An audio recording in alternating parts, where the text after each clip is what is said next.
Hello there, good evening, welcome back to Celtic World Order podcast. As always, I am Steve O'Matt and it's a warm welcome back here at the channel for which Paddy was, there's no way putting it, it was a Dross derby, wasn't it? It was a Snore draw, it was everything that you didn't expect to be. Yes, it was pretty hard to watch. Sometimes I've spent a good few hours of my life watching Celtic, and that's a few that I'll never ever get back. It was just, I don't know, mate, it was hard. It was tough to watch. There was no bite, there was no passion, there was no intensity, there was nothing. The manager spoke about all these things that we were going to do. We were going to go in there and we were going to go for this, we were going to grab the bull by the horns, so to speak, but God, were we way off it. Miles off it, Paddy, absolutely miles off it.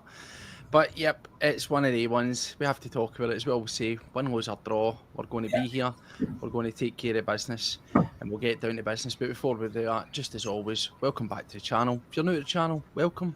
If you're one of the returning subscribers, thank you very much. We really do appreciate that. Give it a wee like, give it a share, tell folk, grow the community. X at CW Pod 1888, Instagram, TikTok, you know all the usuals by now. We don't need to go through that.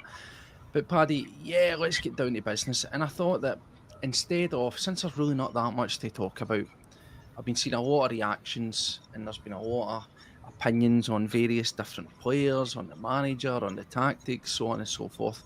I thought, why not try something a wee bit different? Let's just run right through that team, mate, top to bottom, and essentially do a wee report card on what we saw with our eyes today. How's that sound for you, mate? Go for it. Aye, it's going to be a bit of a grueling report card for some players, but I think things like this has to be done. And listen, guys, I know in the chat people have got their favourites. By God, I've got my favourites, and one of mine didn't even turn up today. We're not doing this to get on the team's back. We're frustrated. We are annoyed at the performance that we got. That was our chance to actually put the boot right into them today, and we didn't. Do you know what I mean? We were nowhere near it. The first half, they were the better side. I thought we were quite lucky to get in half time at 9 each. Second half, we were slightly better, but still poor. Still really poor. A good Celtic team batters them, and that's a sad thing. That is it. And I think the takeaway for me is that the two managers had a job to do. I said quite boldly that I thought it was a sackable offence for either manager to lose that. I actually think it was a sackable offence in terms of Scottish football being televised. It was sackable for the future of that because it was a horrible advert for Scottish football and it basically played right into sort of all the snobbery that goes out there, particularly down south for the English Premier League fans, that it's a farmers league, it's low in quality, it's absolutely garbage, and that unfortunately just reinforced stereotypes of our league, did it not? Yes, the farmers league, as they call it, that just showed completely what we lack up here. There was no intensity. There was nothing. We severely need a striker in there, somebody who's going to stand up top and wait for the ball.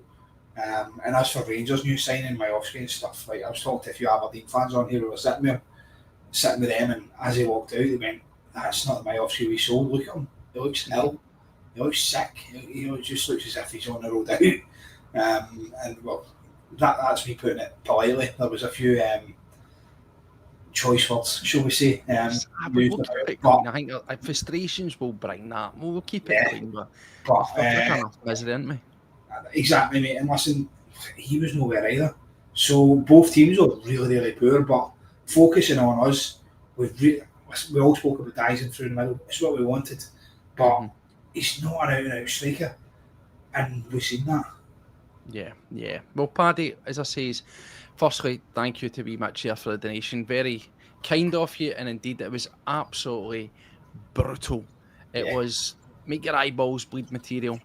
But as I say, let's have a wee look. Let's bring it up. I mean, we spoke about the team last night, Paddy, and you were actually pretty bang on, weren't you? You were not too far off with that side. Yeah, one guy out, Saracchi you had in there, and then it went. But there was really no surprises, and we know the reasons and why for it that was. But as I says, rather than going through the action, because the action keep talking about, there's a lot of things that we'll touch on in terms of the referee's performance, a couple of calls that were to be made.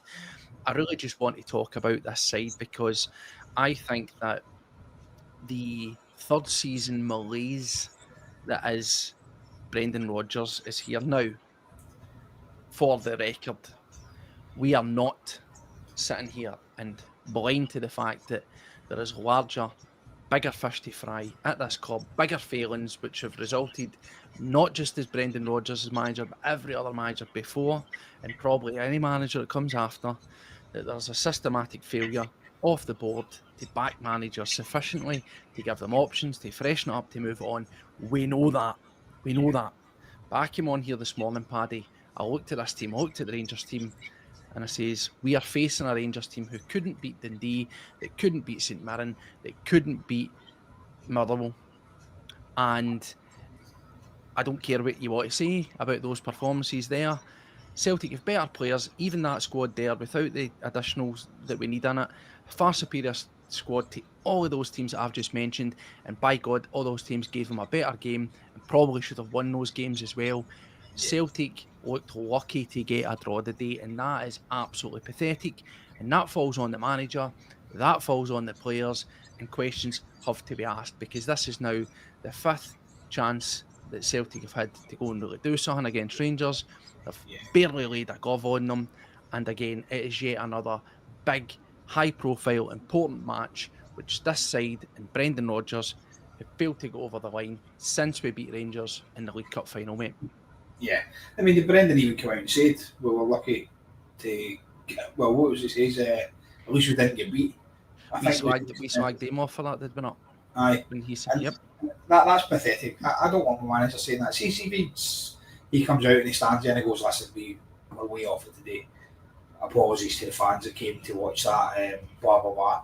Do you know what I mean? That to me would be a better answer than going, "Oh well, we should didn't get beat." It just seemed as if he'd kind of thrown the towel in. And that's not the kind of way I want to see it going forward. Looking at that team, I was quite happy with that. When that team came out, I looked at it and I thought, yeah, I'm good. That's a decent side. You look at the forward line, we're getting a chance to see Barquisha. We've got Maeda through the middle. We're like, yeah, this is good. This is what we want. We're going to put them under a bit of pressure here. Negrin and Engels in the same bit. Excellent. Hatate in there, control the midfield. Brilliant. Yeah, we've got them. Excellent. Yep. Let's go see it. And boy, was I wrong. Do you know what I mean? As soon as I see the team sheet, I'm saying to these guys on here, "Oh, that's it. Shoot you in now." Do you know what I mean? I was kind of holding back a little bit, and then I was like, "Nah, that's it. We've got these new." You know what I mean? And Marabou's were on the line. Do you know what I mean? The old chocolate bar was getting bet, Steve-O. I was lucky enough not to lose any of my bets, so I'm not doing anything. But it was hard, mate. Again, looking at their team as well, I was quite confident. But like you said, there wasn't a good performance in that team. Yeah, absolutely. Well, as I says, there's plenty in there. Get up your thoughts. What we are going to do is we are going to dissect this team. Now, we try our best. Listen, we do. We really try our best to be as upbeat as we possibly can, but I think we would be kidding ourselves on. We would be happy clapping, and we would be, failing you guys that take the time to sit and watch us if we just sat and went, "Oh, well, we didn't lose, no, this and that." I had many takeaways for that. I'm sure you guys do have as well. Get them in. Good, bad, and different. Let's share this as we go through it. I want to go through a team top to bottom because I think there's a lot of takeaways and this team needs gutted and that needs change, Paddy. Yeah. I want to start off with Schmeichel. We're going to go through it top to bottom. Schmeichel, I'm going to say it right now. It's Sinisalo time. Fed up with him. That's bold. Kasper Schmeichel has been a shrewd signing for Celtic. He's been a very, very good signing. He has given us stability when we needed it after Joe Hart. He's proven his worth with some big stops over his time.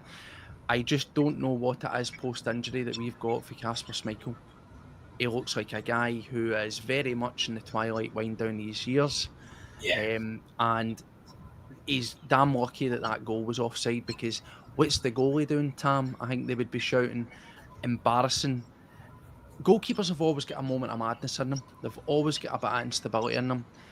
But Kasper Schmeichel is becoming increasingly casual in the way he does things Yeah, and has a lot of brain fart moments. That was one of them. And then later on, we know the passing out for the back can be a minefield at times, but he almost passes it to the Rangers player. And Brendan Rodgers, we didn't see it on the TV, but it was transmitted that he was going off his nut at it. good. Talk to me about Schmeichel, mate. Again, yeah, I agree with you. I think that he struggles in the big games for us. I think he's a bit too lethargic. He lacks fitness. For me, he just looks sometimes like he's carrying a bit of timber, and he's back to that stage again. He looked as if he was just he's there to make up the numbers. He knows he's going to be the number one on that team sheet, and I think that shows. He's not got the distribution that he had when he first came in. He's not been as quick as what he's normally been. He's given the ball away a little bit too much for my liking. And that's drifting out as well. There was one of the ones later on in the game as well when he's running out to get a ball, and who is it that gets it? Maybe Scales, I think. Oh, it's absolutely craziness. As I say, the brain fart moments are coming thicker and faster.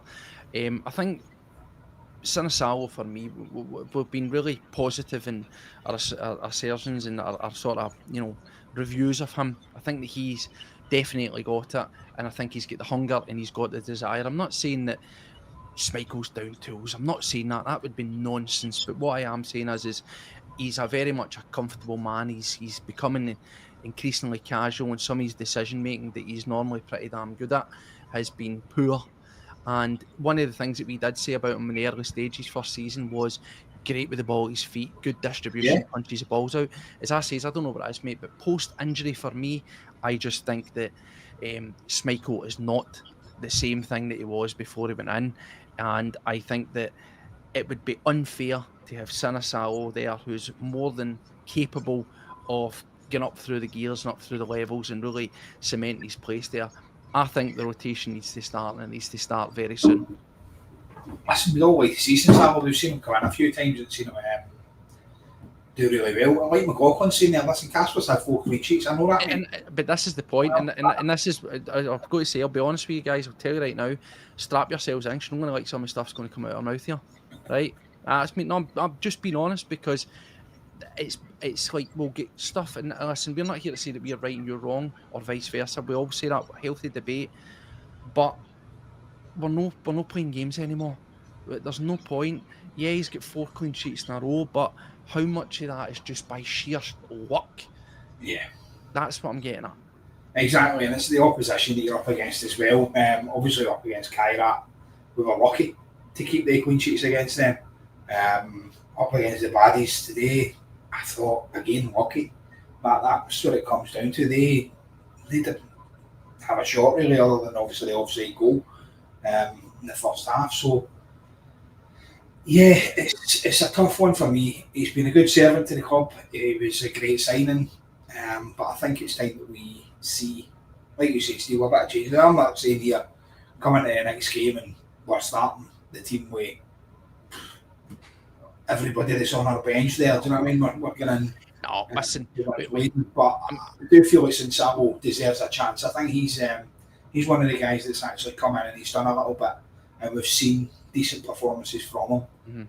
And I'd like to see a wee bit more of that. Well, Paddy, of course, as we go through this team, as I say, I want to kind of ram through the team so we can sort of talk about the larger picture, right? But we'll try our best. There'll be some players that we'll talk about a wee bit more. Moving on to the back line, moving on to Ralston first and foremost. No disrespect, like Tony Ralston, wears his heart on his sleeve, good thing me. But by God, man, I wanted to poke my eyeballs at my head. I can't see any more of Tony Ralston running about Celtic Park or elsewhere. Yeah, disastrous. There was nothing. That is all I've got. For me with Tony Ralston, there was nothing going forward. There was no ambition, no fight. Every time he got the ball, it just looked as if he wanted rid of it. And to get rid of it, he just played it back every time. I don't know if I've seen him make a forward pass in that game. I can't actually recall one. everything just seemed to go back, and at that he was struggling and he was taking so much time on the ball. There was no movement, and that didn't help him. Obviously, you're looking at your midfield players there to make a bit of movement, make a bit of space. There was none of that. There was nothing. So, yeah, you can point the finger at Tony Ralston and you say, yeah, he did this, he didn't do that, blah, blah, blah. He defended okay. He done all right at certain points. Kept the boy Gassama in his pocket, basically, for the game. But, again, if you're going to be dishing out pass marks or stuff like that, then the bar was so low today. But what I will say is, and a wee slight turn of positivity here, the centre half and pairing, which will combine together, Carter Vickers, Scales. Thought Carter Vickers done Carter Vickers things. I thought that he was relatively solid. What I do want to say is, and there's two sides to this. This is the nature of when you're talking about these things. For me, man of the match is Scales by a country mile. Now, what I will say is, garbage going forward, garbage distribution, horrible when the ball's done behind him. However, and it is a however, defending, just clearing these lines, putting his body on the line, doing the dirty stuff, top class, well played. Actually, the best defender on the park for Celtic by some margin. And I actually saw a wee thing that I want to read out that, again, just goes to show about how well Scales actually performed today. So today, albeit garbage going forward, and a lot of these passes, I'll bring that up and all, by the way, would be between these co-defenders, but successful, 93% passing success, right? 16 clearances, 14 of which were headers, right? Because we'll talk about it when how they adapt their game. Won his duels on air, 6 out of 6, recovered the ball 3 times, won one of his 2 ground duels, 1 foul conceded, 1 as a foul, 1 interception, didn't get dribbled past, didn't get dispossessed. That's decent. Doing the dirty stuff and doing it well. That's it. I totally agree with you that he was my man in the match, and I think that everybody in the chat will agree with you there as well. He was the only one that, like you said, he done the easy stuff. And he done it well. Sorry, pardon me for 2 seconds. Not feeling too well. Before I was going to sneeze there. Listen, it's one of the games where you can pick faults in everybody's performance. But Carter Vickers was okay. Like you said, he didn't do too much wrong. We do expect that that mistake that he's come inclined to have, but that didn't really come. Again, he wasn't really under a lot of pressure. I like that. Again, like I said, he wasn't under pressure that much. Scalesy, brilliant. Like you said, Steve, every ball that came into that box he dealt with, and he was diving in, like he put his body on the line, diving in front of balls and things like that. I mean, at one point, Rangers, what was it, 9 corners to 0-0? And that was all down, pretty much Scales every time the ball came in the box he put out, and that's what that was down to. So listen, if you're going to give a pass marker, whatever, to anybody, then Scalesy probably gets that. He's the one that you look at and go, yeah, you put well, mate. And one of the last ones now, I can see some of the comments and we'll move on. I agree. Defensively, it wasn't bad. It wasn't, right? But there's not bad, and then there's what it really was. I think the centre-half pairing were the big success of that centre-half, that defence today, which made us defensively well, because I felt that Ralston was very, very, very, very poor, and I also think as well that Kieran Tierney was terrible. Now, Ernest goes one further and says Kieran Tierney was gash, right? I put the comments into our chat. We all discussed it. And what I'll say is, and I also posted it on social media, Kieran Tierney, listen, love the guy, right? Love him. Think that fantastic, bona fide, world-class player in terms of when he's on it, when he's firing. He's still nowhere near it fitness-wise. And what I will say is, my observations today, Kieran Tierney is painful to watch trying to run. You attach anyone you want to say, any cliche, running through treacle, towing a caravan. He runs like a guy that's got hips like Mamo, and she broke her leg in 2 places, was in traction for bloody well a year, and is in her 70s. That, honestly, it's painful watching Kieran Tierney try to run. It was, mate. It was one of the games where he just, for the get-go, he looked gubbed. Normally we get to see that kind of the 60-minute mark, you see him starting to fade in games, but it was straight for the start. There wasn't really any push, there wasn't really, I don't know, there was nothing. I didn't really expect that kind of performance for Kieran. I expected him to be up top helping out Balakwisha and doing the overlap and runs and stuff, but I don't think we're going to get that from him this year. I really don't. Is it down to fitness? Is it one of the things? Well, Paddy, here's the thing I want to say, right? Now, when we brought in Kieran Tierney, there was a lot of question marks. Now, I'm still in the boat that I think a great opportunistic signing, right? Because you get him for free, and despite what we are talking about here and what we're griping about with this fitness, and I'm looking slow and I'm looking laboured and looking nowhere near the player that went away, right? He still could have got a signature on a big fat contract somewhere else, right? Let's be honest. But he's come back to Celtic, and we know exactly what to expect. It's not to undersell the Scottish League, but it's intense. It's it's physical. He does have these attributes, but at this moment in time, he looks like he is well off it in terms of his fitness. We know that we needed to nurse him in and so on and so forth to get him up to speed, but the speed of which he is getting to where he needs to be is quite concerning for me. I just feel, and I feel that, see, if he were to get injured, I reckon it'd take him a significant period of time to recover for that, and then an even bigger time to get back up to speed. This is a Kieran Tierney who's been playing football, mate, and he still doesn't look anywhere near it. He's played a lot of football now. What I will say is look at him. He played football for such a young age, and we've played him every single game, week in, week out, 90 minutes. Look at guys like Wayne Rooney in that similar situation, burst through, high intensity, hard players. That's the way they work. See, at the tail end of Rooney's career, similar to Tierney, you could see the aging process of the game on him. Not on years, his actual physical age, but his body looked broken down, and that's not his fault. But that's where we're at with him. Yeah, I mean, we're the ones that brought him back. McLaughlin brings up a good point there as well. We'll bring it up with KT not being better suited at centre back nowadays. Now, He we would. spoke about that before, and it's something that we could explore if we had to go. I don't know, would you put him in there as a left-sided centre back and have maybe Saracchi along beside him? I think if you've been playing that position for so long, you'd be inclined to kind of drift across as well. I see that as well with the Gassama thing. You got by him once. Who was the other guy on the other wing that was on KT's wing originally? It wasn't Gassama, it was the other guy, wasn't it? So I'm trying to think. Yeah, they had Gassama. They did do a wee bit of switching as well, but I mean, and this is the thing. I understand these things what Punch is saying, and by and large, we dealt defensively with most of what was thrown at us. Right? We dealt with most that was thrown at us, but it's an observation. Yeah. We're used to our wing backs bombing forward. We're used to these guys getting involved in the game.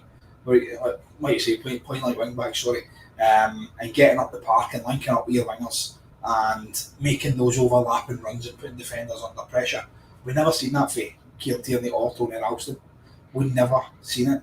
Every time Kieran got the ball, he either played it inside towards the midfield who then lost it, or he played it back to the keeper. That was it. Yeah. There was no driving forward. There was just nothing. It was tough. Do you know what I mean? It was a tough watch. And you know, that's a great point here. Yeah. The Zod makes. See if that was Taylor, right? See if that was Taylor that was playing. We'd have hung about to drag. Yeah. Like Tierney, he would have got booted up and down all over the place on every social media feed, on every podcast. He would have got absolutely hammered. And punches, it's over the top. Perfectly fine, brother. That's your opinion. I just think he's a guy that is severely under-delivered at this moment in time. Yeah. I think he's a fantastic player. He's all the credentials, but this just buys into it.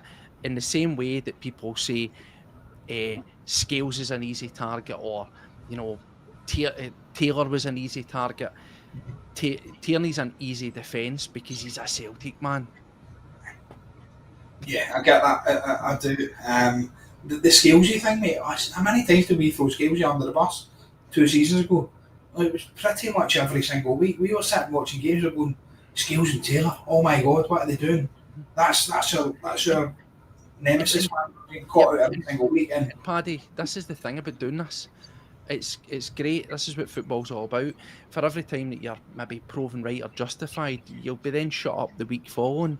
And we've been sitting on here and we've been praising Tierney and saying, when he has been on it, when he's had these flashes of the Tierney of old in the games he's played, you're going, oh, you can see it's a step up. He looks positionally more aware. And yes, he is. He's got better positional sense and stuff like that. But that's fine and fair well. But the fundamentals, the bit that makes you the player, the physical aspect, he's not up to scratch. Everything's up here. It's all up there. He's got it. He's got it in spades. But the body's not where it needs to be. And that's what we're commenting on. It's not tearing him apart and saying he's a shite player, because that's not what we're saying. We're just saying physically and where he needs to be, he's not there physically. And the rate that he's getting there is too slow when we need everybody. And it buys into the lack of intensity. And I think, by the way, see what you said, Paddy, he would be better suited, and it'll never happen because Brendan Rodgers won't change it. He'd be better in a back three. Why? Because he doesn't need to do that bursting. He doesn't need to burst the lines past a man, that high energy back and forward. He's not as hard pressed at centre half or in a back three. That's the way to get the best out of Kieran Tierney. But we won't get that because Rodgers won't divert for the plan. No, he won't. And we said that previously as well. We said we could do a 3-5-2 and get all our midfielders involved in the game and stuff like that. And I think in a 3-5-2, you would have Carter, Vickers, Scales and Kieran Tierney. I think that would probably be your kind of best shout in there. Yep. But listen, you're not going to get that for Brendan. For something like that to happen, you're going to need to bring in a new manager, which I think after today some fans were shouting for as well. But I'm not going to throw Brendan under the bus as of yet. However, I do think things wrong. I do think there was a lot of things wrong. But looking at the team, I would have picked that team, because if you look at a bench, that's probably our best side. Yeah. And that's what frustrated me so much while watching it, because I thought we should have melted them today. Well, Paddy, the questions are coming up, and asking you will get, because people are saying, let's focus on the midfield. So we're just kind of working our way through the team, right? Midfield, McGregor, Hatate, Engels. Now, again, strap yourself in, because in the same way that folk don't like it for Kieran Tierney, you gave an impassioned speech defending Cal McGregor. Undefendable today. A disgrace, right? That's just me. And listen, fantastic servant, brilliant player, but undoubtedly a guy who is fading. Again, another guy, not by any fault of his own, a guy who's played dependable, hang your hat on him week in, week out, 90 minutes in, 90 minutes out, every single game, every cup game, every European game. Then he was doing the international thing. Brilliant. But all that football catches up with you. All that football wears you down, breaks you down, and you're not as sharp, you're not as quick, you're not as agile, you're not as on it. And as Ian's saying, his legs have gone, right? It's unfashionable, particularly when you do this. See if you're on, you see on social media, somebody dare calls out Cal McGregor, you're out of order. That's Rangers fan behaviour. How dare you? You do it on here, you are just so negative, blah, blah, right? Every single text, this isn't just me or the CWO podcast group chat, every group chat that I'm on, all saying the same thing, right? There's this running joke that he just stops the play, slows it down, does loads of pointing. Nothing epitomised that more. I know I'm going late, 91 minutes, edge of your box, puts his foot in the ball, he's pointing and gets dispossessed. Pathetic. Yeah. We've seen that the last game as well against Kairat, and he gave the ball away at that a kind of wait on moment as well. A really slag pass, and like you say, Steve, I came on here and you were calling him out on a lot of mistakes he's made, and I gave the speech about you need somebody like him in your team to drive them forward and to install that passion into these players, because these guys don't really understand what it means to play for a team like Celtic and things like that. And I feel a bit daft now for showing that side and being a bit passionate about it. But that's perfectly good. But I just felt like there was no push, there was no drive, no urgency to go forward. Anytime he get the ball, he was facing our defence, and that's he wasn't ready to turn on the ball. He wasn't ready to go forward, and there was no movement round about him. So I mean, you can blame Haddad and Engels for that as well. There was nothing. There was no movement for anyone to do anything with the ball. So yeah, you can throw him under the bus, but when you throw him under the bus, Haddad and Engels have got to go with him. So, Paddy, I'm bringing up some comments. Good, bad, and indifferent. Disgraceful, pathetic. Calm down. Nah, stand by it. I mean, again, I'm not saying I'm right, and that, you know, you need to take that. Brilliant. If you disagree, that's fine. But there's plenty of people in there as well, Marzuno, that are saying very much the same. They just don't happen to be on the screen. Yeah. And listen, I am a huge fan of Cal McGregor. I have sung his praises, but it's abundantly clear that it's diminished returns with Cal McGregor, and we need to be using Cal McGregor in a better manner. We need to be. I've said this time over. We look at players and we think, let's bring in midfielders, and we say, let's bring in somebody to supplement the midfield, to add quality to the midfield, to add to what's there with Cal McGregor. No, let's start signing players who could be the heir apparent or the replacement, medium to long term, for Cal McGregor, right? Now look at the game, and again, it is just against Livy, but Cal McGregor doesn't start, and there's a far much more speed through the midfield, right? There's a lot more forward-thinking balls. There's a lot more speed, tempo, everything. Undoubtedly, at this moment in time, Cal McGregor is one of the serial causes of slowing down our play. And I think a lot is to do with the way that we're playing and he's been taught to be played. He's became something of a manager's lapdog that will not divert away from the plan. The shoehorn of death. Give me the ball, I'll put my foot on it, I'll maybe point, and gone are the days he's spraying those big forward sexy passes. It's to the side, or it's turning round back to Scales, so that Scales can knock it to Carter Vickers, who can knock it to Scales, who can knock it to Ralston, who'll knock it to Scales, who'll knock it to Casper Schmeichel, who'll get to Calm, who'll do the same again. Yeah, I know. Repeat after that. It's just do. I get that. He's the king of the 6-yard pass, isn't he? And what Henrik Larson's saying there, obviously his strength as a skipper was always through hard work. Now that's gone, what's left. And that's the point I was getting at. When Callum's on that mood and he's playing like that, he's brilliant.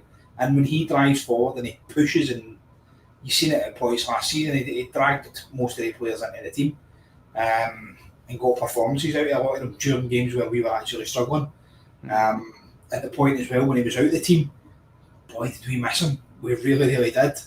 And I think now we're starting to see a lesser Callum McGregor, obviously, than what we've had previously. Yeah. And I thought he played really, really bad against Kairat, and I thought that was probably the worst performance that I'd have seen against him. I'd seen from him, sorry. But then seeing that today, just kind of, it was a bit of an eye-opener for me. And it did make me feel a bit daft for obviously defending him. So, Paddy, to go on to the two that are the players, Cal McGregor, as what it is, he's been a solid 7 on 10 the vast majority of his Celtic career. No doubt about it. Fantastic player, but as I say, he's diminishing returns, and we need freshness, and freshness doesn't bypass you because you're the captain. That's all I'll say about it. Look at some of the great guys that have been captains before, the likes of Lambert, the likes of Tom Boyd, who kind of got faded out where they became club captain, but then there was another captain, so to speak, the game day captain, and they get integrated and they get rotated and things like that. Cal McGregor he's not finding that adapt ability that Scott Brown did. When Scott Brown started to get to the phase that Cal McGregor's at, he found a different level, he found a different role, and he managed to do it. Cal McGregor's still trying to do the same things. Yes, we're trying to play him at times like a 6, and he's not really his bag there. But the other two that were there didn't do him any favours. We spoke about guys need to step up, and it's a good segue here, because I'm going to come out with a bold, all-sweeping statement. By the way, alert just in case. For me, like the Ida experiment, the Arne Engels experiment is done, right? Fed up with it. I've came on here, I've flipped and I've flopped, I've sang the praises about the positivity, the games that he has shown. There's undoubtedly skill in there. Is it tailor-made for Celtic? Is it tailor-made for this league? Is it tailor-made for the role that we want to play him in? I don't think so. And I think that he's another guy who's failing to kick on and deliver in the big matches. But this is the caveat. Anytime we've removed Cal McGregor for the team and he's played the Cal McGregor role, guess what? He's actually been pretty damn good. So is that the answer? Is that what needs to happen for the experiment to continue or for him to be a success? Because I don't think, Engels is working as a part of 3. No, listen, like you said there, Hatate and Engels never done Callum any favours either. And the three of them come as a collective. And Paul put in the chat, wasn't it, the midfield malaise? Yep, because it was just, it was brutal, mate. Honestly, it was hard. These are three guys that you expect to go into a Glasgow derby and dominate that midfield, because let's face it, that wasn't a strong Rangers midfield. If they had somebody in there like Raskin to maybe cause a bit of trouble, then we would have been in a lot of trouble. But I think Hatate and Engels didn't really show up. Hatate ended up having a couple of shots for 30 yards, fair enough.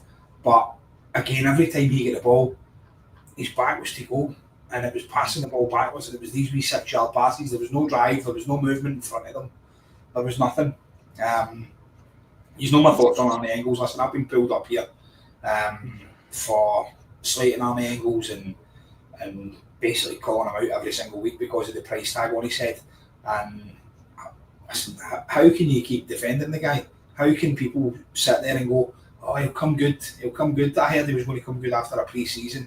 I heard he was maybe going to come good after maybe 4 or 5 games into the season. I don't see it. I don't see what Arnie Engels brings to that Celtic team. I really don't. Real Hatate drifts in and out. He can be brilliant one week and garbage the next. And listen, when he's brilliant, he's best player in that park. And I stand by that every single week. I think if Real Hatate turns up, he's absolutely incredible. I don't know where he got that from, mate. He's quite happy to be here.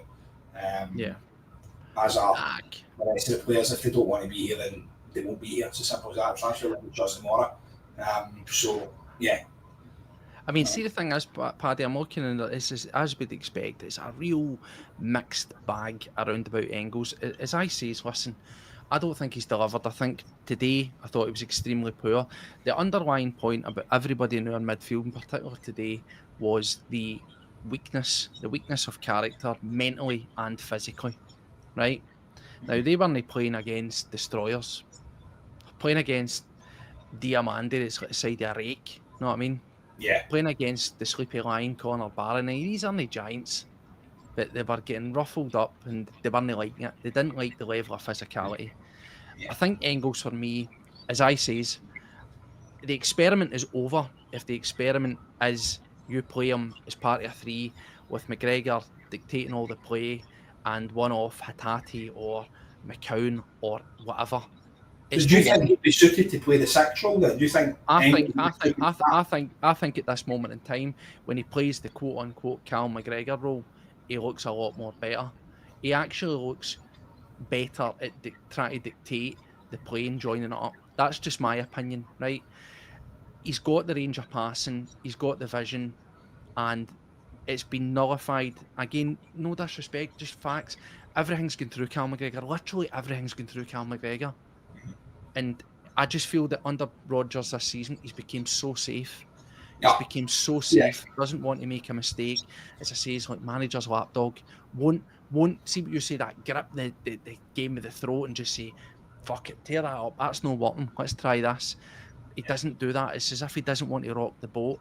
Now, I'm not saying because Engels and everybody else haven't shown that desire, but when you dropped McGregor out and they didn't have their crutch to say, where are we going, Captain? They just done it. It was natural. It was faster. It was quicker. And I think that Engels will survive and kick on and be better at Celtic if he gets the chance to play the Cal McGregor role. And there's no shame in that. Manage Cal McGregor, rotate him in and out. Now, people were saying, who dropped McGregor today and he didn't feature? Like, what are you doing? Right? But a couple of derbies now, he's disappeared into the background. You know, everybody says about the freedom Ibrox and stuff when the going was good, and that's one thing I have noticed with McGregor. See, when the going is good, he looks amazing. But see, when he's up against that, In recent times, it's not there. Since the Aberdeen game, we've seen a bit of it all in Cal McGregor. We really have. I get what you're talking about, that swagger. When we're on form and we're on fire and we're firing on all cylinders and stuff, he walks tall. And you would do. But when the chips are down, when you're at rock bottom, that's when you need to have that. That's when you see who the good players were. Scott Brown had it when we were really struggling. He was the one of the guys that grabbed the team by the scruff of the neck and got us back into it. So we need that kind of person in there. I like what you're saying about Army Engels. Maybe that's that would be the making of him, putting him in towards the number 6 role. Maybe that would be the making of the young laddie. And listen, we need to try something. If we had Engels in there, then obviously you could have Hatate and McCowan, and obviously still Nigrin across on the wing. But again, we'll touch on his performance. Let's quickly skim over and crack on, right? Because we don't want to labour us all day. Let's get into some of the juicy bits. Hatate, gloss over him. Might as well have not been there, right? Balikwisha. What do we think of Balikwisha? But it says Hatate had a short straight at the keeper though. Yeah, well, so Balikwisha, I thought that personally, too early to judge, right? Outright, too early to judge. Huge game, massive, thrown in, big expectation. However, what I would say is he told us in his interview about how he's an attack-minded player. He loves to get forward. He wants to entertain. Saw none of that. I think he maybe beat his man once if he was lucky. But what I would say is, and he better learn fast, by the way, strap yourself in, son. He didn't like the physicality. He got rattled a few times. And then from there on, I would say, like most of our midfield, for lack of a better term, shat it. See, any time the ball was kind of looking a wee bit 50-50, rather than trying to nick in and go and get it, it was like, nah. Time for heroes, son. It wasn't a good day for you today. It was no pass marks for anybody, really. But Balikwisha, nah, it was just, it was what it was. Yeah, it looks a bit lightweight as well. And he was, I agree with you to an extent there. I thought he did back out quite a lot of tackles. When you're fresh into this kind of derby, that's one of the ones that you either thrive on or, like you say, Steve, shite it. And I think we got the latter side of it, unfortunately. But Henry's giving him a pass, but that's what it says. I hope it does come good. You've seen that he wanted to take players on. Didn't see much pace about him, but listen, there wasn't many chances. There wasn't. He didn't have the ball loads either. So we'll wait and see how he performs next week. Yeah. And as we're saying, Punch, I know, and that's what I love about you, mate. You're always sharp to jump in. That's perfectly fine. We are giving him a chance. I literally says first game, 2 hang with to test and say anything, but we're still saying what we saw his eyes. Pish. You know, it is too early to test him. It's a massive game you throw into it, but, you know, come on. Like, it's not a personal attack on you, Punch. It's not a personal attack on you or any player. He just didn't turn up. Nobody turned up. And I'll tell you another guy didn't turn up, because let's crack on to it. Nigrin, never a winger, mate. Never a winger. I know. When we first signed him, he was signed as a winger. And you spoke about it and you done your breakdown on him and said that he would be suited to a number 10 role. I know kind of Chris Commons was the person you liked of the stable, and I totally agree with that. I think that when you see him in the box, when he gets a chance and the ball comes to him, he's clinical. Puts it in, no problem, no issues. He's always there and he's jogging on the spot waiting for the ball. I think he's very, very suited to that kind of number 10 role, but on the wing, he doesn't have the pace or the technical ability to drive for the back line, and we've seen that today. Yeah, and see, just on some of these things, again, because we're on, again, back to Balikwisha, I can see Jay saying he's here for 2 days, it's embarrassing, we're not tearing strips off him. He didn't have a good day at the office today, first game, but again, just for balance, he's only been here days, right? Okay, I don't think he featured, did he? Correct me if I'm wrong, and either way he's been garbage since, but just for the balance on that argument, you can still sign for a team and do something in 2 days. I believe Rangers signed Ant-Man the day before, chucked him into a Champions League qualifier. He set up one, they won a penalty. Players can turn up on their first game, by the way. He's been crap since then, but that's the point. To be fair, Barquisha's been playing regular football as well, so he is fit, he has been playing, so yeah, it's easy to say he's only been here 2 days, but he has been playing regular football. It's not like we've But as we say, that game's not going to be the making of the man, and it's not going to be the judgment of the man. It's just going through the team and saying what we saw. Wasn't his best day? There's good days to come. He's actually been invaluable for Antwerp when he came back for injury last season, and he had a good kick on for the start of the season. He just needs to find the tempo and the speed of the game. Like Arnott Engels, he didn't find the tempo and the pace and the speed of the game. Nygren, Paddy, as you says, marketed as a winger. He isn't. He was put in there by design. Again, this is where we're going to have to work out this midfield thing, because he works better as part of that three or as a kind of floating player in behind the striker. He just doesn't have the turn of pace. He continually cuts in because he doesn't have that skill and speed that your traditional winger would have. Quite disappointing, again, by Nygren standards of what we have seen of him. Yes. Again, I thought he looked out of position, and I have done. Since he gets put onto that wing street, he doesn't look comfortable. He doesn't look comfortable driving for the byline. He doesn't look comfortable cutting back inside and things like we're used to seeing Nicholas Kuhn drive down towards the byline, cut inside, and then have a dig. We've not seen that for Nygren. We've not seen him be able to do that. He's a team of O'Reilly. That's a pretty good comparison, let's be honest. But listen, he's more like O'Reilly than what Engels is, and Engels was brought in to replace O'Reilly essentially. And I think Nygren will get better if he's played in that midfield position. I think if he's given a chance in there, then we will become more comfortable going forward. If we bring in another striker, because obviously we'll get on to talking about Maeda's lack of performance. Well, mate, bring it straight in. What do you think of Maeda today? Because there's been calls of, and listen, we've said it, it's come out my mouth, it's come out yours, it's come out many in the comments. He is the best striker at Celtic right now. Yeah. No, he isn't. Not on his current form, he's not. Yeah. And that's not to say that he couldn't kick on, but he's looking a million miles for the Dyson Maeda that finished last season. Yes. Yes, he's been getting farmed out onto the wing, but the 3 times, including today, including Kairat, that he has played through the middle, it's been nothing, mate. Yeah. There's been balls put in towards him, there's been balls played through, and he's just been nowhere near. It's one of the ones where you look at a player and you think, has his head been turned? And I hope that isn't what it is. But obviously, we know there was things with down south and stuff with Dyson, but he done a lot of running today. Listen, don't get me wrong, he done what he does. Dyson done Dyson things, and he was running about and he was tackling and intercepting the ball, and he was back defending as he does. A couple of cracking interceptions. The one where he took the ball off would be Mikey Moore, and he had the deck like he been shot. So good things were happening for Dyson, and just up front we never had the killer instinct. I think once he gets a goal, he'll kick on. I think that's what we're waiting on here. We're waiting on that goal to come, and then Dyson will just kick on and hopefully become the Dyson of old.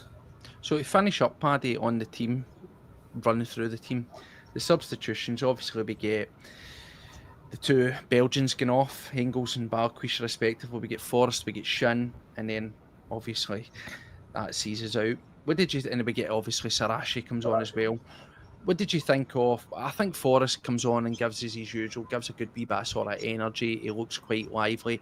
There's a good chance with Saracchi comes on, he plays a nice dangerous ball, and Forrest kind of cushions it. He just can't lay it off to somebody. But as you normally get for Forrest, he comes on and he puts himself about. Nobody really done anything that massive, but it was good to see a wee increase in the speed, albeit still with no returns to show for it. I thought Shin Yamada, there's been a lot of praise for him. He doesn't really get a chance. There's that one that's a brilliant ball played through him, and he just can't catch it. Yeah. Unfortunate.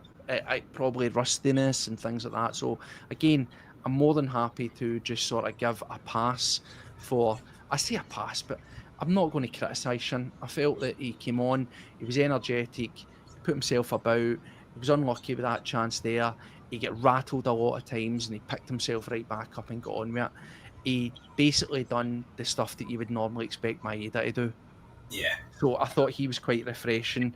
And again, in this times where it's looking absolutely desperate striking wise, yeah, gives a wee bit more opportunity for him. Aye, he was one of the ones that did look interested, shall we say, because a lot of them didn't.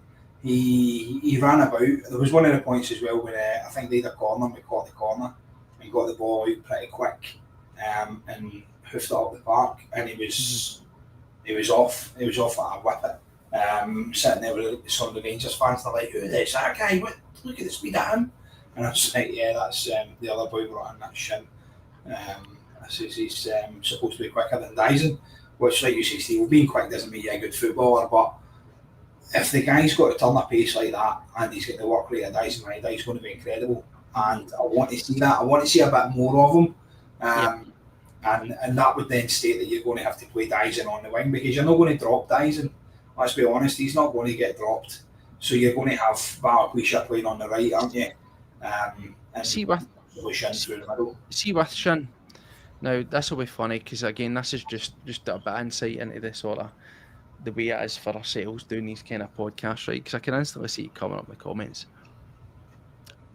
Today was garbage top to bottom, and we try to find some crumb of somebody trying to be positive. And that's Shin, right? Now, I know, say it again, pay me what he's on, and I'll run a bit and I'll do all that effort and all. So it's a low bar, right? But the comments come in, Punch looks like a headless chicken. Yamada looks like he's never played football. And I think within reason, yeah, you can be right to say these things. I said that as well about him. I said, I think he just looks like a fitter, smaller, quicker Adam Ida. Mm-hmm. Like, in terms of, he's got some good attributes, but he's not what we need, right? So again, we're always a rock in a hard place. We'll probably get criticised for saying that he looked relatively up for it. He's at the bar. But equally, if I said that he's complete and utter shite, we'll get told that you're out of order. So what is it with Shin? I mean, he's probably third choice striker material at best, isn't he? But I mean, like, come on. Yeah, I think at this point, listen, the state that our club's in at the minute, I think he's probably your number one striker, if you don't include Dyson in that. As I say, Dyson for me will always be the winger that we brought him in for. I would love to see him play through the middle if we had another winger to cover, but we don't. So at this moment in time, who then is your main striker? Is it Adam Ida? No, because let's face it, he's down south apparently completing his move just now, isn't he? Yeah. So then it falls on Johnny Kenny. Is it Johnny Kenny after his goal? Why was Johnny Kenny not in the squad today? No idea. Again, is that maybe because is anybody allowed to tell, anybody in the know that can tell us, did we hear anything? Was he injured? I know there's been interest from him. Would Celtic still sell him? The manager basically says if Ida goes, he wants two strikers in. Let's see. Could it be Dolsberg? He played as a sub there and appeared as a sub for a couple of minutes. Could it be him? Could it be somebody else? But it's undoubtedly we need bodies in. Oh, listen, the striker position is one that we've been screaming for the last 2 months. There we go. I think Bolton. Bolton bound, is he? Oh well, listen, good luck to him. If that's the case, I don't know if we'll be selling him or if he's going to, he's going to Real Madrid there. Craigie White says, perfect, mate. Good luck to him out there. We need a striker and we need two strikers in. If that's the case, then obviously Ida and Kenny out the way. We've been linked with enough guys, Steve-O, and half of them now are away to other teams because, again, we've been penny pinching, we've been going in under the offers, under the price of what these players are valued at. We've seen it so many times. Strelic, I think, would have been an absolute nailer for us. Strelic's away to Borough, is he not? He's away to Borough, yeah. And listen, you go to teams like that, for me, it's a lack of. Yeah. It's not like ambition. He's going there for the dough, let's face it. He'll be getting a lot more down there than what he'll be getting Celtic. But go to a team like Celtic, you get European football and you're going to be noticed a little bit more than playing in the Just to finish, I'll leave this on because this will be a segue into the next thing. But finally, the last one, Saracchi, what did you think? What I'll say is mad as a bag of frogs. Aye. Mental. Like, I mean, it was funny because I don't think he done anything disastrous. He gave away a free kick, he won a free kick, he had a good ball in the box. Horror's intensity. Is he going to be good at defending? I really don't know. I don't think he done anything particularly bad, but I think he looks mad as a bag of frogs. He was running about full of energy. He obviously was the occasion just got to him. I think Stephen Mahi-esque. I think he could be, but it was, you know. And again, it's a sad indictment. It's a sad.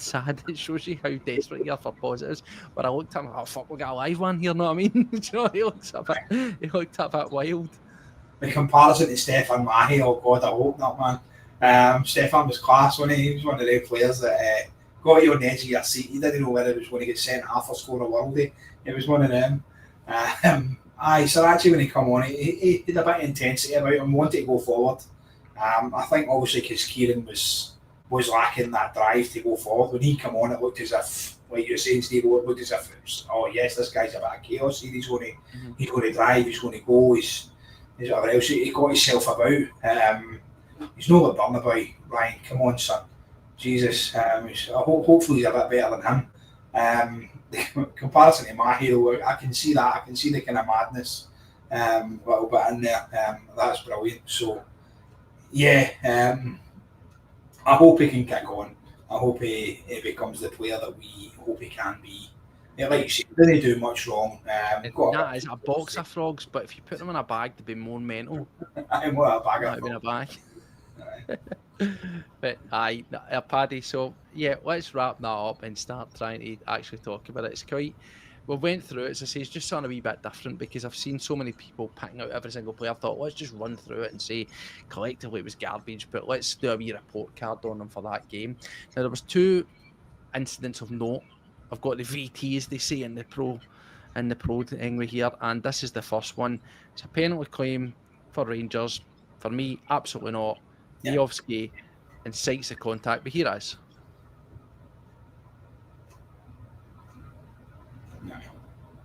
Nah, no for me. You see it here. Here's where you see it. Incites the contact. There's the wee kick. Oh, I'm down. Oh no, help. He looks ill, doesn't he? Well, I tell you what, he was always a big, ropey, skinny, lanky-looking boy, but he's looking incredibly thinner there. But for you, Paddy, no penalty, waved away, correctly so. Yeah, correct decision. I thought East went down looking for it, and it was a cracking decision. The referee got it bang on. It was probably one of the things that they got right. Yeah, we'll talk about the ref briefly. Here's another one that I think that the ref needs to answer for. This right here. On Maeda. Yes. Grab him, have some of that. Right in front of the ref. Look at what the ref is.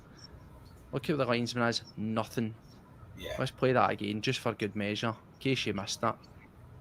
You've got a linesman there. Look at this. Look, right? Boofed. Yeah. Nothing. The Rangers not got a free kick after it as well. Aye. What was funny is I remember something less severe than that at Ibrox, and it was red card. Nothing. Yeah. Paddy, no even a booting. Yeah, that one's a sore one, literally, for Dyson. You see him spitting the blood out and stuff like that. It was obviously a cracker he's been got.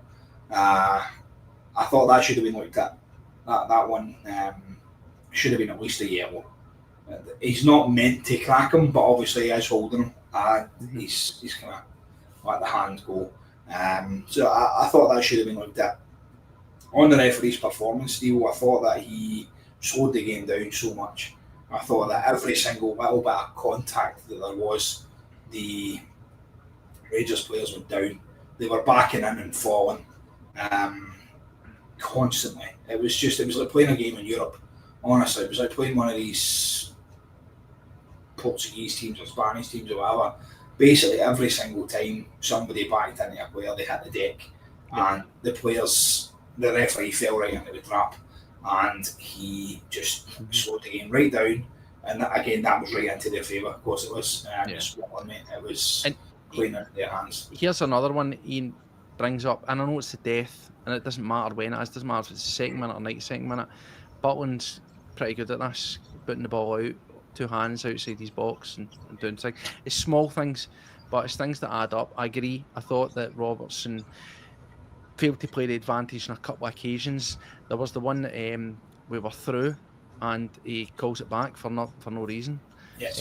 Just absolutely crazy. I just felt that it was slowing the tempo of the game, played into the hands of Rangers. They were getting physical. I saw a lot of complaints from Rangers fans saying that Celtic had more fouls, but no cards and that kind of garbage. Robertson, anything and everything was a foul. It almost felt as if that he was scared to let the game run. Maybe Yes. because it did look like it was getting a wee bit tasty at times, and he maybe didn't want to run that risk. But I'm not giving the referee that as a passer an excuse, mate. Nah, let the game go. There was a point as well with Diamande. I think he had a few incidents where he could have been spoken to, and then every single time any other person got fouled, he was the first one over, and he was in, and he was nipping and kicking and pushing and whatever else that he does. So I thought that the ref could have maybe had a wee word with him before he got booked as well. He was walking a tightrope at one point. Yeah. So, Paddy, to bring all this absolute shit show of a mess together and try to pick over the bones here and say what it is, right? We've got to be stats. Let's just bring them in for interest. But we talked about the lack of purpose, the lack of poise, the lack of aggression, front foot, whatever way you want to put it. So it ends up Celtic with the better of the stats. You know, it's much of a muchness. It was like two bald men fighting for a clone. Terrible. You get a trophy for that. But here's one that I wanted to bring up. Very interesting. Very interesting for me. This is passing, right? Look at the passing in our own half. Half 290, yeah. How many of them do you think go back the way? Yeah. All of them. Right. Yeah. Now this is an over flogging a dead horse, but it's the bone of contention among the fans. Now, see if you watched the game, which we all did, against Kyra the other night, right? The two commentators, I think it was the female commentator, I think she played for England. I might be wrong. Is it the one that's on Sky Sports? She's got blonde hair, kind of like short, spiky, right? I think it might be her. I might be wrong, but it sounded like her voice. And then the other guy, I don't know what his name is. No skin in the game, as they say. Complete neutrals. Don't care about Scottish football. Don't care about Celtic. Don't care about Rangers. Whatever, right? Their words. Their observers watching Celtic maybe for the second time or something because they've been told to for the Champions League, right? The guy said, paraphrasing, basically words to the effect of slow, boring football being played here, right? And the female commentator, I can't remember her name. Her exact wordage was the horseshoe of death. Yeah. These are two people, commentators, who have no skin in the game, don't really care about what they're seeing. They are objective and tell it like it is. Now, if they can see it, and also another thing, talking about boring games and turgid and that being the same the day, and the other game against Kyra, see me watch that game, there was roughly about a 30 to 35 second period where they said nothing. Yeah. Nothing. Not even Carter Vickers with the ball. Scales. Looking for it. Nothing. Zero. 35 seconds. He just nothing. Why? Because it was boring. Yeah. And it points boring.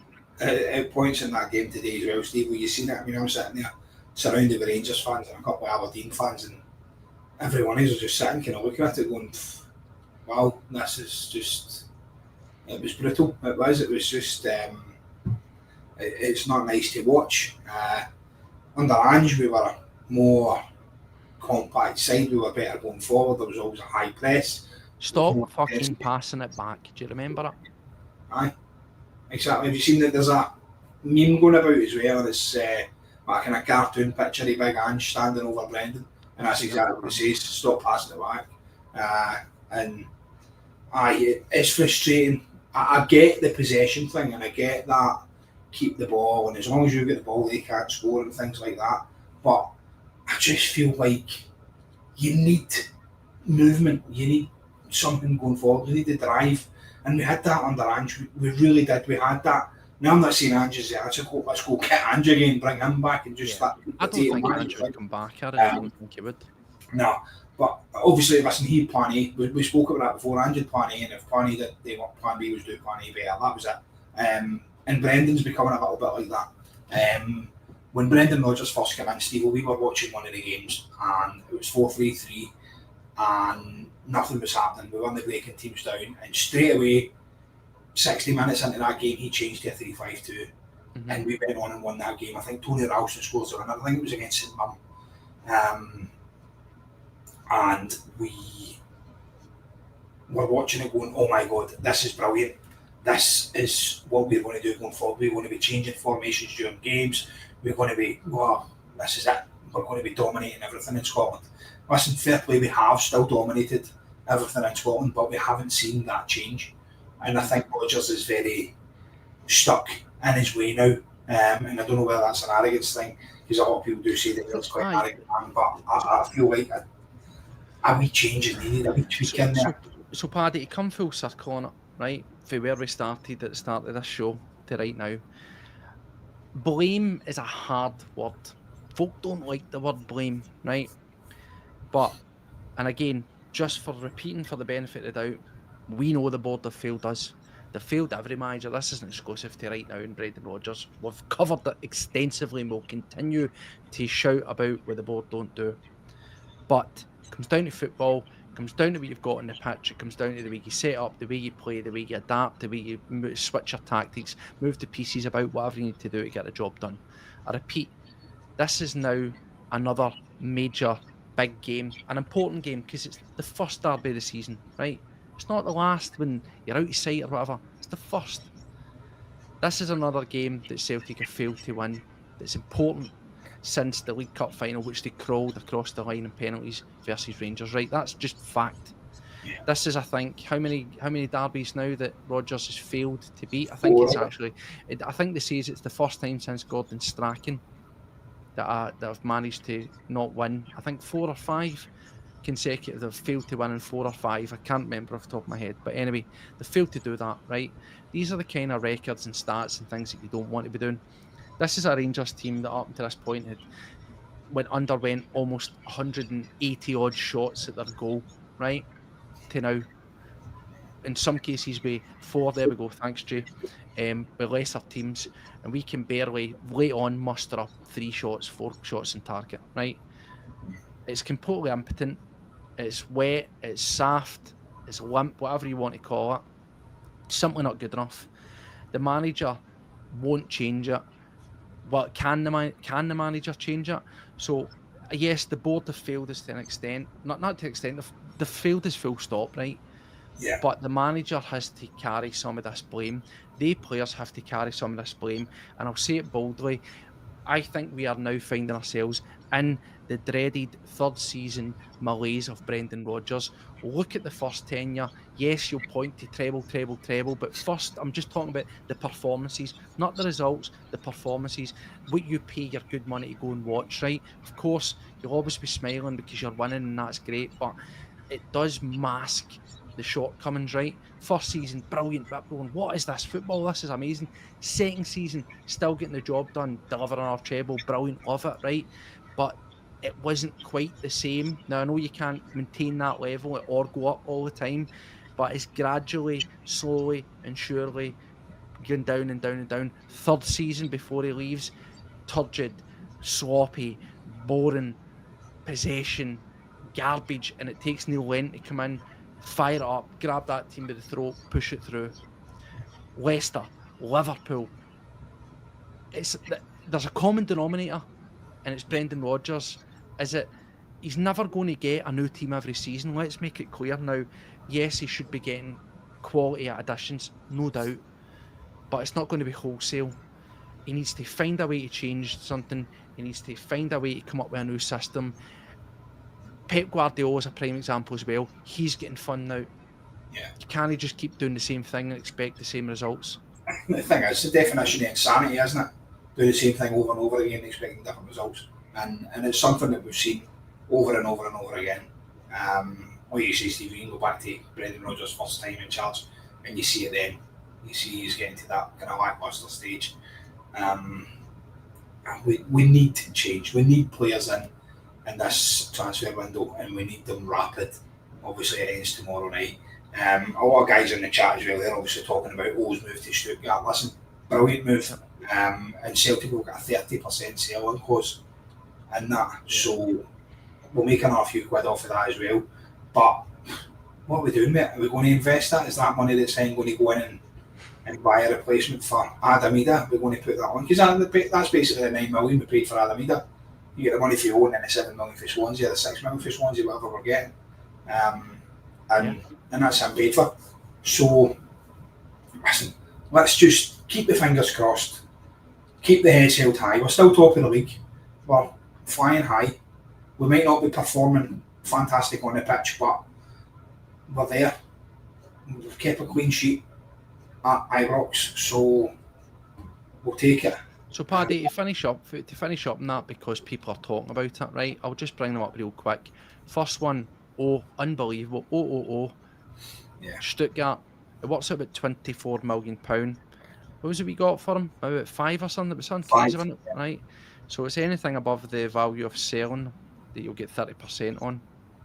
So you do the math on 30%. 24 million. Well, it's 24 million minus your 5.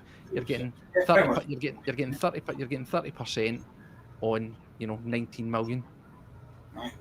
Right. So you're getting almost again. Pretty much 6 million. What you punted them for. Incredible business now. It's brilliant because it will come around in cycles and you'll say revisionism. Should have kept him. Right? Perhaps.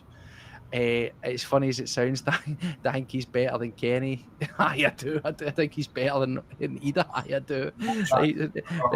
But there you go. Right? It's funny how it works. There's money, and then the other one that's come in is this here, Paddy. Is that he obviously didn't feature the day?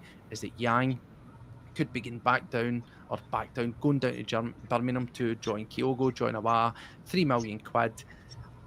Where are you at with it, Paddy? I've got sent the image now, the flight radar image that everybody gets.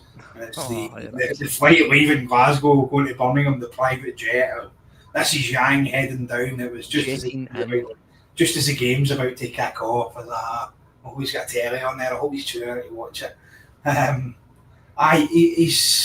Listen, we kind of laughed and we joked about being in a Yang gang and stuff like that. The boys come in and he's had a couple of good performances for us. I don't think he's the answer. Brendan Rodgers obviously sees something in it to keep him about the club.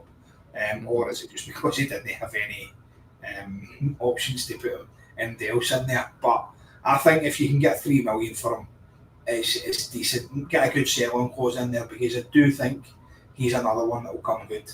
I think down south, when the pressure's off, he's one that will be decent in the future.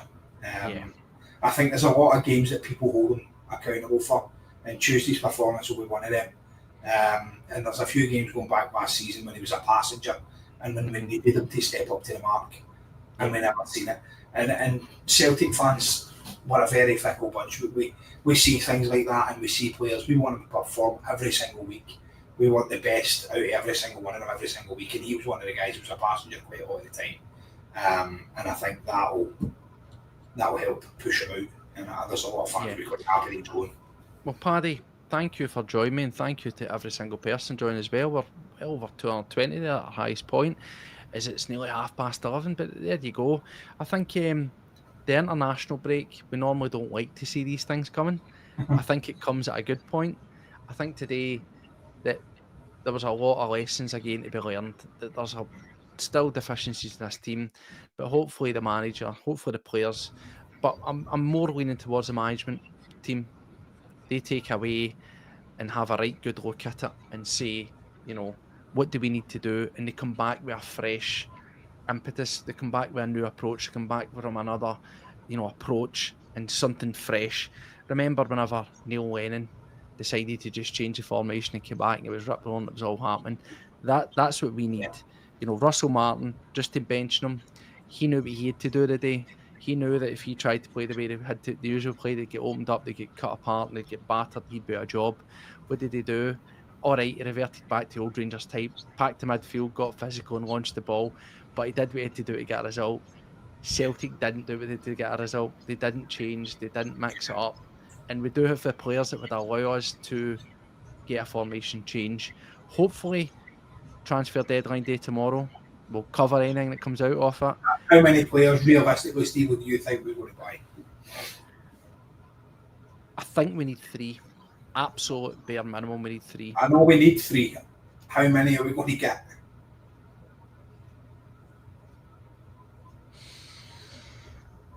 2. Yeah, striker and right back. I think a striker and a winger. Yeah. I don't think. I'm listen. I hope I'm wrong. I hope that. And thanks to another one from Paul there for the kind donation. That Rampage Jackson song was brutal, but it was nowhere near as brutal as that on the ice for that. But yeah, I think. Listen, I think that clearly if he does gone, we've allowed him to get down. He's gone. We have somebody. What's interesting is that Rogers said 2 strikers. Yeah. Now that sounds just Fantasyland stuff at this moment in time. Hopefully it is. I think, in fact, no, I'll say 3, right? I'll say a permanent striker, a permanent winger, and somebody on loan. That's how low my bar is. Yeah. But the reality is we probably need 2 strikers, a winger, and some sort of defender in there. Yeah, we need a right back. We need somebody in there who's going to cover. Like you said before, Tony Ralston is not the answer. We need another right winger and a striker. So if we're going to bring in 3 players, I want the 3 positions filled. If Brendan says we've got 2 strikers, then that's 4. I would like them to be of quality as well, please. That's exactly what I want. So we'll be sitting watching this transfer window, and you know what? We probably won't even see it. We'll just need to wait until Tuesday and see who turns up at training. No doubt we'll see pictures of the players wearing the kit before they get announced. Yes, I think that it's, for me, I just want us to really, this is, we're told about how Michael Nicholson's one of the busiest and hardest working men in football, mate. Aye. I hope he's pulling an all-nighter tonight. I know. Well, apparently they were the Ibrox today, so were they away doing business? Or were they at Parkhead having a nice lunch? I don't know. He was getting the drive extended another couple of 100 yards on the heated driveway, mate. Something like that. Fingers crossed. Listen, let's keep the heats up, keep the faith. We're top of the league, looking down on who's second. I don't know who's second. No, we're even Stevens with Hearts. Aye. Tony Bloom's not seeming as crazy as he did back again. We'll take it.